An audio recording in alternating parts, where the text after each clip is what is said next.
Betting is one of the most popular and fastest developing markets. We will tell you their future in the Kenyan market. M-Pesa is said to be the best innovation to emerge from Kenya for the last 10 years. In today's program, we examine its impact on the Kenyan economy. We will tell you the incentives by the government to maize farmers, if they've had an impact or not on the cost of maize production and the cost of maize prices in the country. We will also tell you what the government is doing concerning the production of renewable energy as a way of curbing climate change. Live from All in 30 Minutes Studios, I'm Osoro Nicholas, and we welcome all our viewers in Kenya and around the world. We will be with you for the next 30 minutes. Thank you for joining us. This is the Backstop, All in 30 Minutes. Remember, you can join the conversation and be part of it on our social media handles. Facebook, All in 30 Minutes, Twitter, All in 30 Minutes, and remember the hashtag is the full package. Sports betting is one of the most popular forms of betting in the country, more so among many sports lovers and young people. There are approximately 50 betting companies in Kenya, with SportPesa being the most dominant in the market. With the negative effects of betting in mind, the government introduced an extra 30% tax on all revenues that the betting companies generate. Because of this, the betting companies decided to withdraw all the sponsorship deals that they had with the various sporting teams. Let's join our correspondent All in 30 Minutes, Pamela Wanjiru, for more on this. For the last few years, the betting industry in the country has grown to unimaginable levels. It is approximated that betting firms in the country make at least 1 trillion Kenya shillings in a year. With the new regulations that have been brought into the industry by the regulator, it is predicted that the revenue collected by the betting companies will reduce drastically. Our neighbors Uganda and Tanzania have taken drastic measures by banning betting and betting advertising in their countries respectively. Gambling is a very bad thing, especially to the youth. It takes away funds that should be used elsewhere to do some other things. I think the government should come in and at least control it.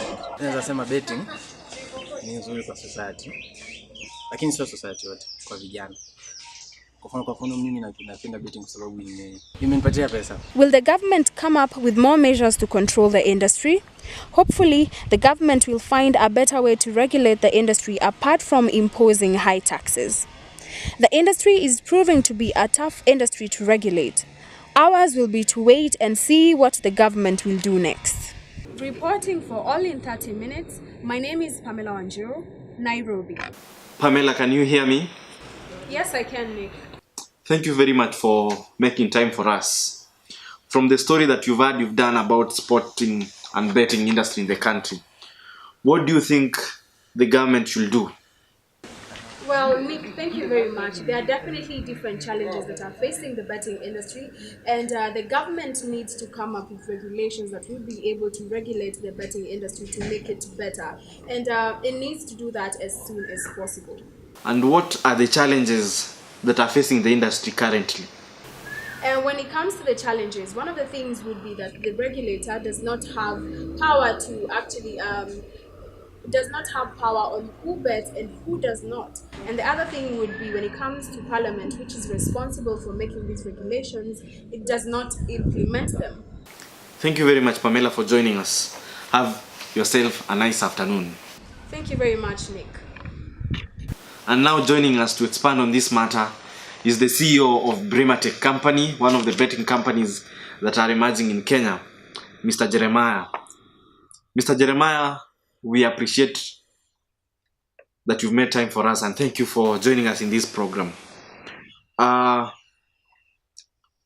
We will move straight to the topic.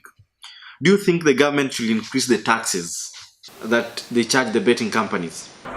From betting, in Kenya, the government generates income from the tax activities. Even the mama boga is being taxed. Even anyone opening even a small shop like a kiosk to sell water is being taxed. So they have to give back this money to the government because through them generating the tax, then they are able to, the economy is able to grow. So I won't think that taxes just takes a smaller percentage of the profit. In any case, you tax a profit. You don't tax the whole amount that is being generated. So tax should be included, should be increased, and again, these are not developed. From the statistics released by the Kenya Revenue Authority, it is approximated that the betting companies collect almost 500 billion shillings a year. Do you feel the impact of betting companies in the economy? Now, in Kenya, collecting tax is one thing, and feeding the money in the economy is also another thing. The challenge you have with Kenya is that money is being collected, but you never see any of these activities that are being implemented. Look at the cases of corruption. So many projects that are starting and then they never go to completion. So we won't say that the money is being spent, but collecting the money again is one thing, and seeing projects is another issue that we have.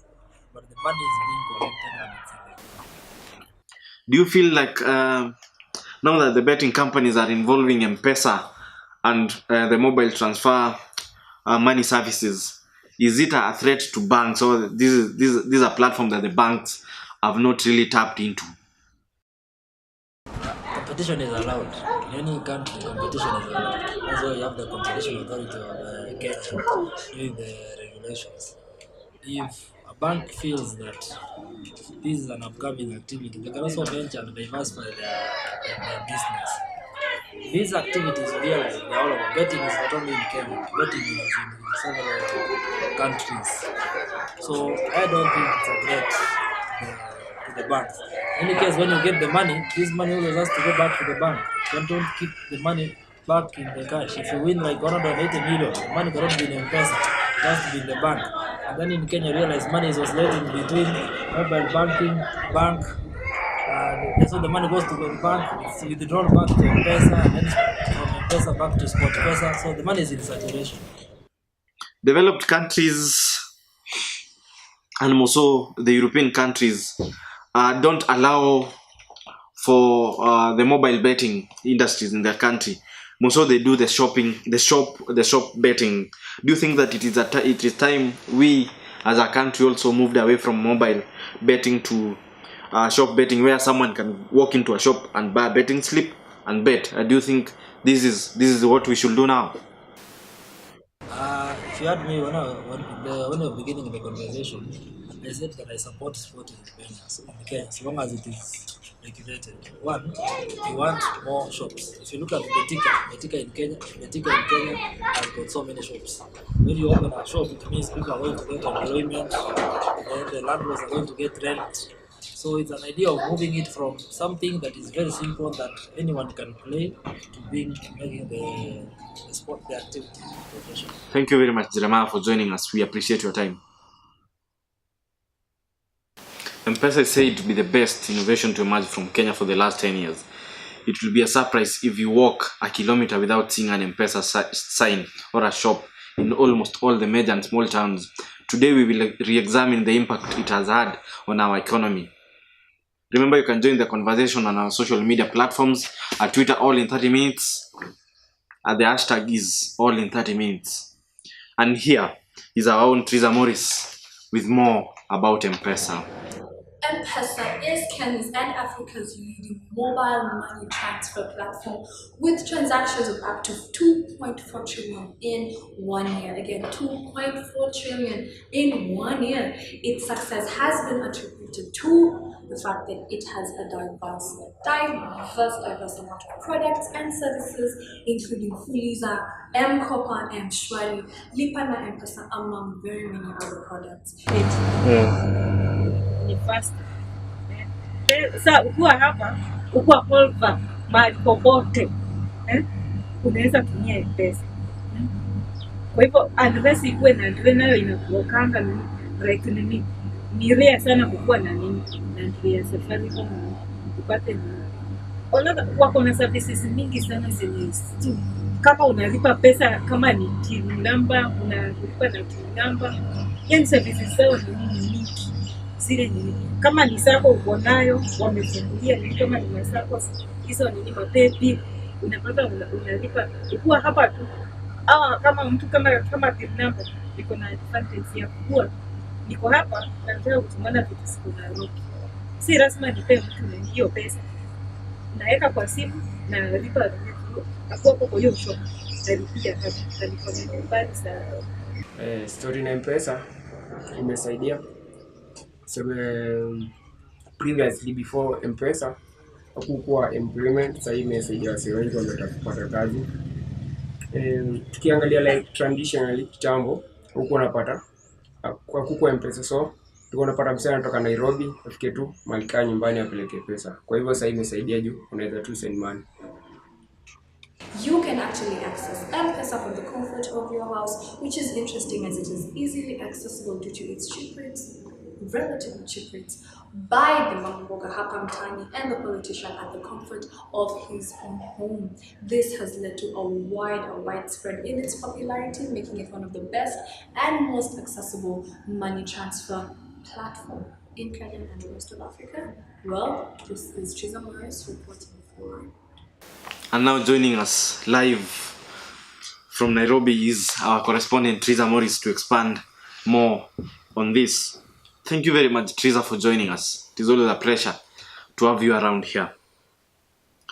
Why do you think M-Pesa has an edge over all other mobile money transfer services in the country?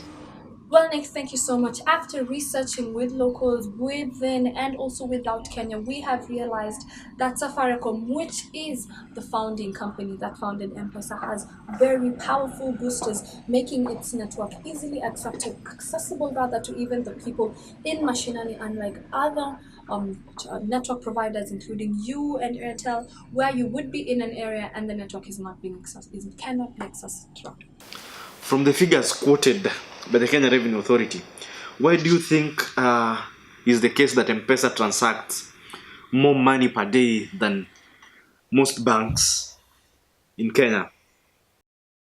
Well, Nick, we are living in a world where comfortability is placed above every other thing, and people want to be able to access things very easily at the comfort of their home or wherever they are, which makes M-Pesa better and more preferred over banks where you have to go through long queues and cashiers in order to get what you need.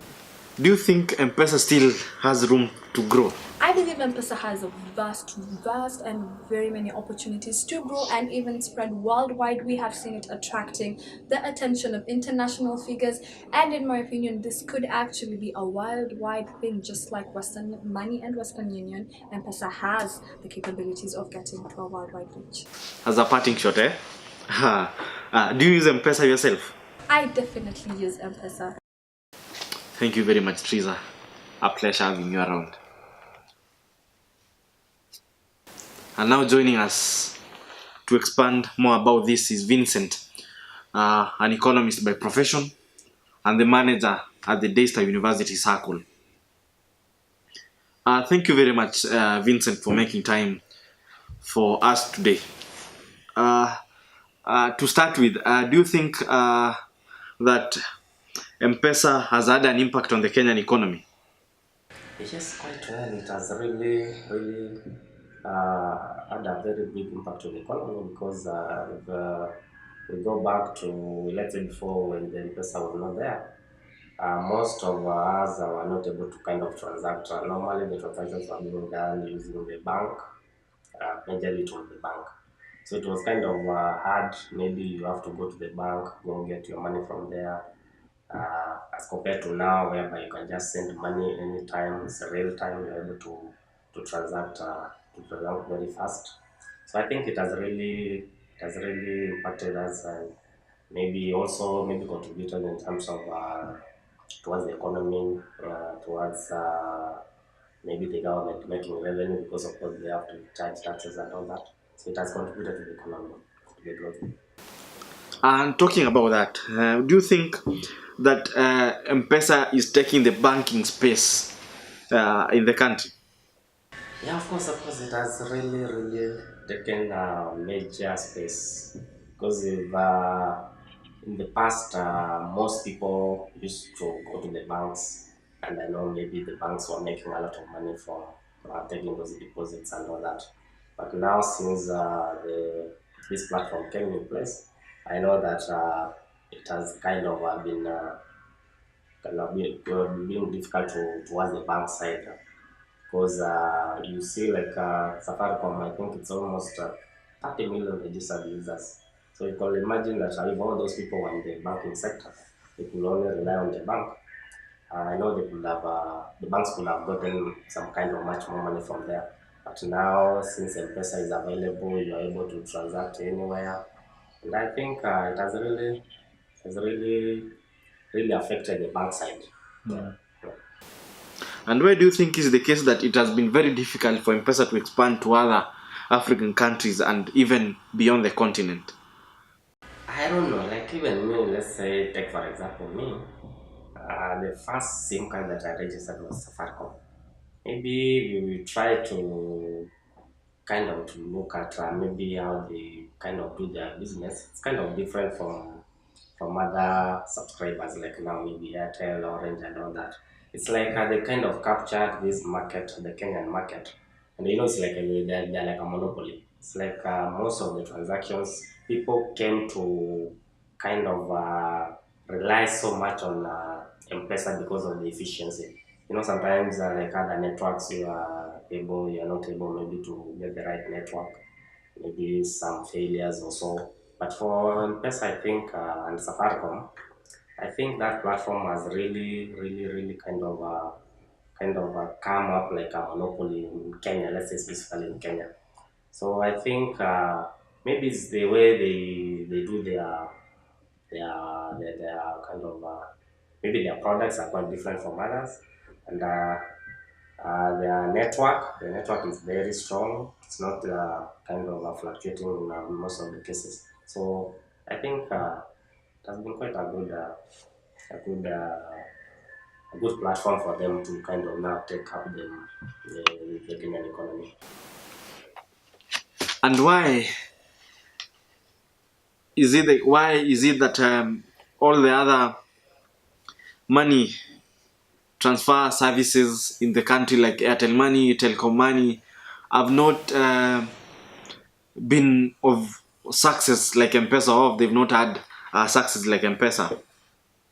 I think maybe, as I said, is because of the kind of structures they are put in place. Because if you look at these other networks, yes, you get maybe they have certain offers that can maybe make clients want to subscribe to them. But when you look around, they have not really invested so much in terms of their networks, in terms of maybe expansion to other places like when you go maybe to rural places and all that, you just find that M-Pesa shops are everywhere. But when you check on like Telcom and Airtel, you not find them there. So it's like the Safaricom has really invested. And of course, when you look at, they've even come up with these other products, like now they kind of help orphans. They kind of go to the less fortunate in the society. They help them in some one or two ways. So you find that most people will now kind of, because of that, capture into so many places, going to rural areas and all that. So I think that they have kind of marketed themselves much more like maybe as compared to these other platforms. And one more question: do you think M-Pesa should be separated from Safaricom?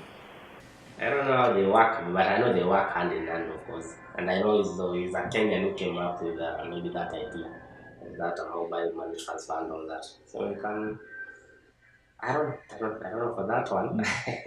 I'm not so sure. Maybe they work, but I know since it's their product they came up with and all that, I don't think they should separate it and maybe run differently from them, because maybe if they're using the same network, I think they just have to kind of work together.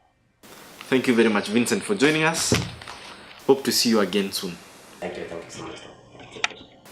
How expensive is maize flour now compared to 5 years ago? That and many more coming up after this short break.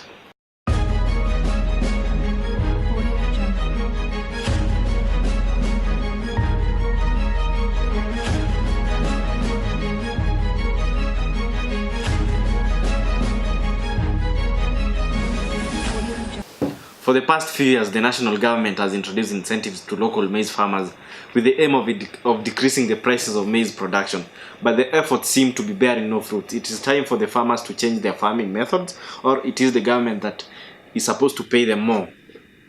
Remember to join the conversation on social media platforms. The hashtag is all in 30 minutes.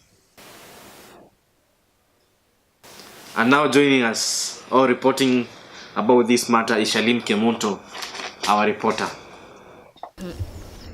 Farmers in the country's bread basket are grappling with high cost of inputs and increasing fuel prices, a situation that could result in a further rise in the price of food as the latest official statistics point towards soaring inflation. Growers from the North Rift region who are currently preparing their lands for planting ahead on the rainy season say that they were now buying a litre of diesel at 91 shillings, up from 65 shillings last year. Mr. John Rotich, a farmer who plows 20 acres at Kaplalech in Uasin Gishu County, said that this has subsequently led to an increase in the cost of hiring tractors. The farmers are now paying 2,500 shillings to plow an acre from as 1,800 shillings, while harrowing now costs 2,000, up from 1,500 shillings last season. This comes as the latest data from the Kenya National Bureau of Statistics shows that expensive food and fuel lifted cost of living at a 4-year high, with the government agency citing the effects of a biting drought. The February inflation rate hit 9.04% as from 6.99% in January, in a country where the cost of food, which relies on maize as a staple, is a major driver of the index. The country requires about 650 tons of fertilizer annually, but some farmers have to plant crops without applying nutrients due to unaffordable prices. The government provides subsidized fertilizer distributed through the National Cereals and Produce Board, which goes for 1,800 shillings but is sold at 3,000 shillings at a retail market. Shalin Kemunto, all in 30 minutes. Now joining us to expand more on this matter is Dr. Dorothy Kawanja, the director at Daystar University Quality Assurance Department and a lecturer at the School of Business. Thank you very much, Dorothy, for making time for us. Generally, what are incentives to start with? Or what are subsidies? If that is the case, what are subsidies? Subsidies are just like government grants or government amounts of money or cash that they give to manufacturers, or they give to farmers, or they give to any government sector to be able to encourage either production or to be able to encourage business, or even maybe to reduce unemployment. And most people tend to think that when a subsidy is introduced, then automatically the price of that commodity is supposed to go down. But this has not been the case with maize. We've seen that maize prices have not been going down. Why is this the case, madam? The government subsidies on maize, it's basically where farmers are given seeds as a subsidy, that they don't have to purchase the maize seeds for themselves. They are also given fertilizers, maybe sometimes free or sometimes at a little lower cost. And also for the maize millers, they are also given some amount of money in terms of cash to actually reduce on production. And Daktari, why do you think that the government is really focusing more on maize subsidies? Why can they give an opportunity for other crops also to benefit from this kind of program? Actually, according to economic theory, what happens when subsidies come, production increases, so supply increases. So definitely when supply increases, the prices automatically go down. That's the way it should be. But what happens is, because to the farmers, they only receive fertilizers, or they only receive maybe seeds, but the real cash goes to maybe the maize millers themselves. So sometimes you'll find maybe in Kenya, what should be expected is the price should go down automatically because it's a subsidy. But if it does not happen, then I think it's something about maybe systems or something, but it should go down. And Daktari, we've seen in many instances that the fertilizer that is meant for this program does not reach the intended farmers. Most of the case, like most of the regions in the North Rift, so the farmers are forced to go and buy fertilizer on retail. Why do you think that this fertilizer does not get to the intended farmers? Is it our corruption nature, or is just the nature of Kenyans? Actually, sometimes it's not just about maize. It's just because maize is one of the agenda that the media gives. The most important thing is like the government actually gives subsidies on organizations or companies that actually deal with purchases of investment fixed assets. Because if you're dealing with equipment, if you're dealing, like, for example, with shipping, if you're dealing, for example, with this huge, this caterpillar kinds of machinery, the government gives subsidies on them. So it's not just literally on maize, there are also other subsidies the government gives. It's just because maize is the staple food. If you have no flour, if you have no food, then there is nothing that a normal mwananchi will eat. So that's why they use more of the maize. Because maize is githeri, maize and beans. Maize is flour. Maize is other kinds of, nowadays they are baking cakes with maize flour. So maize is just because it can be translated to different kinds of products at the end of the day. It's just the ethic values. Because basically, why do you need subsidies? We want to reduce on the product. You want to reduce on the cost of your production, isn't it? To the farmers, you want to be able to increase for them money that they can be able to invest in something else. So if it does not go to the right place it should be, then that means the issues of ethics when people are dealing with businesses and issues of professionalism, there's a problem there. But it should be the way the government has it should be. Thank you very much, Dr. Dorothy, for joining us. It is always a pleasure to talk with you, and we wish you all the best in your endeavors. Thank you, Daktari. Remember, keep your hope alive, and you will never lose yourself. Thank you all for being with us throughout the program. And please remember to subscribe to our YouTube channel, which is All in 30 Minutes. I've been your host, Nico Soro.